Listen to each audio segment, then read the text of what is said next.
મિત્રો, તમારું સ્વાગત છે આપણી યુટ્યુબ ચેનલ રાધાકૃષ્ણ ભક્તિધારામાં. આજે આપણે જાણીશું આમલકી એકાદશી 2024 ક્યારે છે, આમલકી એકાદશી મહાત્મય, પૂજા વિધિ, મુહૂર્ત, ઉપાય, પારણા ક્યારે કરવાના છે તે જાણીશું અને આમલકી એકાદશીની કથા સાંભળીશું. જો તમને આ વિડીયો પસંદ આવે તો આ વિડીયોને લાઇક કરજો, શેર કરજો અને આપણી યુટ્યુબ ચેનલને સબસ્ક્રાઈબ કરી બેલ આઇકન દબાવજો. તો ચાલો શરૂ કરીએ.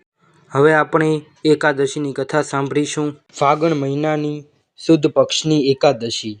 માધાતાજીએ કહ્યું, હે વશિષ્ઠજી, જો તમે મારા પર પ્રસન્ન હોવ તો એવા વ્રતની કથા કહો જેનાથી મારું કલ્યાણ થાય. મહર્ષિ વશિષ્ઠજીએ કહ્યું, હે રાજન, બધા વ્રતોમાં ઉત્તમ અને અંતમાં મોક્ષ આપનાર આમલકી એકાદશીનું વર્ણન કરું છું. આ ફાગણ મહિનાના સુદ પક્ષમાં થાય છે. આ વ્રતના ફળથી બધા જ પાપ નાશ થાય છે.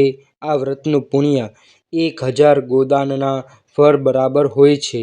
આ માટે હું તમને એક પૌરાણિક વાર્તા કહું છું, તે તમે ધ્યાનથી સાંભળો. વૈદિક નામનું એક નગર હતું.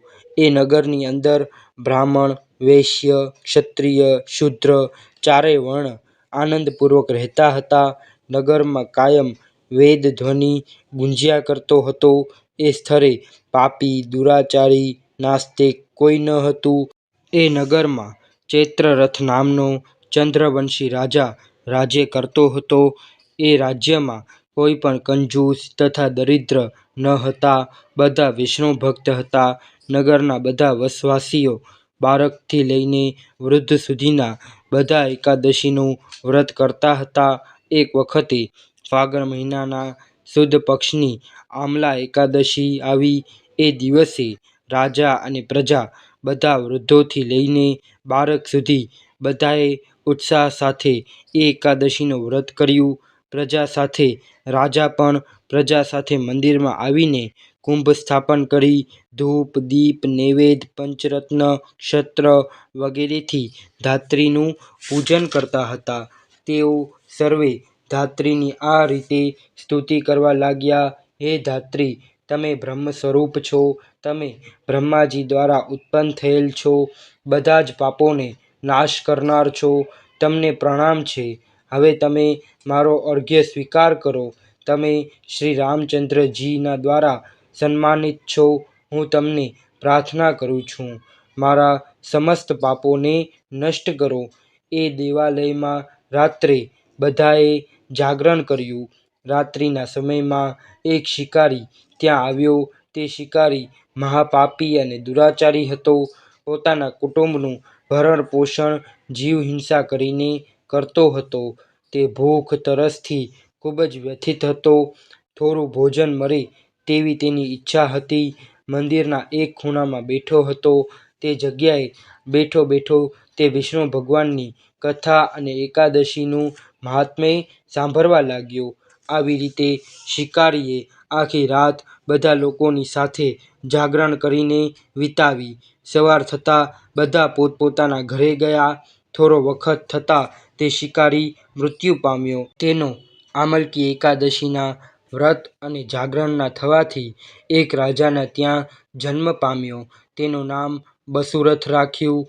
મોટો થયા તે ચતુરંગણી સેના સાથે ધન ધાન્યથી યુક્ત થઈને 1,000 ગ્રામોનું પાલન કરવા લાગ્યો. તે ક્રાંતિમાં ચંદ્ર સમાન, તેજમાં સૂર્ય સમાન, વીણામાં વિષ્ણુ ભગવાન સમાન અને ક્ષમામાં પૃથ્વીના સમાન હતો. તે ખૂબ જ ધાર્મિક, સત્યવાદી, કર્મવીર અને વિષ્ણુ ભક્ત પણ હતો. તે પ્રજાનું સરખા ભાવથી પાલન કરતો હતો. તે કાયમ યજ્ઞ કરતો હતો. દાન આપવાનું કામ તેનું નિત્ય હતું. એક વખત રાજા શિકાર કરવાને માટે વનમાં ગયા. વનમાં તે રસ્તો ભૂલી ગયો અને રસ્તો ન મળવાને કારણે વનમાં વૃક્ષને નીચે સૂઈ ગયો. એ વખતે ડાકુ ત્યાં આવ્યા અને રાજાને એકલા જોઈને મારો મારો બોલીને તૂટી પડ્યા. તે ડાકુઓ કહેવા લાગ્યા, આ દુષ્ટ રાજાએ અમારા માતા, પિતા, પુત્ર, પૌત્ર વગેરે સંબંધીઓને મારી નાખ્યા અને દેશ નિકાલ કર્યા છે. તેથી આને હવે ચોક્કસ મારવો જોઈએ. આવું બોલીને તે ડાકુએ રાજાને મારવા લાગ્યા અને તેના પર અસ્ત્ર-શસ્ત્રોનો વાર કરવા લાગ્યા. એ અસ્ત્ર-શસ્ત્ર રાજાના શરીર પર વાર થતાં જ નાશ થઈ જતા. રાજાને તે ફૂલો જેવું લાગતું. જ્યારે એ ડાકુઓના અસ્ત્ર-શસ્ત્રથી એમના પર વાર કરતા ત્યારે તેનાથી તેઓ મૂર્છિત થઈ ગયા. એ વખતે રાજાના શરીરમાંથી એક દિવ્ય દેવી ઉત્પન્ન થઈ. તે દેવી ખૂબ જ સુંદર વસ્ત્રો સાથે આભૂષણોથી અલંકૃત થઈ હતી. તેની આંખોમાંથી લાલ લાલ અગ્નિ નીકળતો હતો. તે વખતે તે કારના સમાન પ્રતીત થતી હતી. તે ડાકુઓને મારવા માટે દોડી અને બધા જ ડાકુઓને મારી નાખ્યા. જ્યારે રાજા ઊંઘમાંથી ઉઠ્યો ત્યારે એ ડાકુઓને મરેલા જોઈને વિચારવા લાગ્યો કે આ શત્રુઓને કોણે માર્યા હશે? આ વનમાં મારું કોણ હિત ઈચ્છનાર છે? જ્યારે રાજા આવો વિચાર કરતો હતો તે સમયે આકાશવાણી થઈ, હે રાજન, આ પૃથ્વીલોકમાં વિષ્ણુ ભગવાન વગર તારી રક્ષા કોણ કરી શકે? રાજા પોતાના નગરમાં પાછો ફર્યો અને સુખપૂર્વક રાજ્ય કરવા લાગ્યો. વશિષ્ઠજીએ કહ્યું, હે રાજન, આ બધો આમલકી એકાદશીના વ્રતનો પ્રભાવ હતો.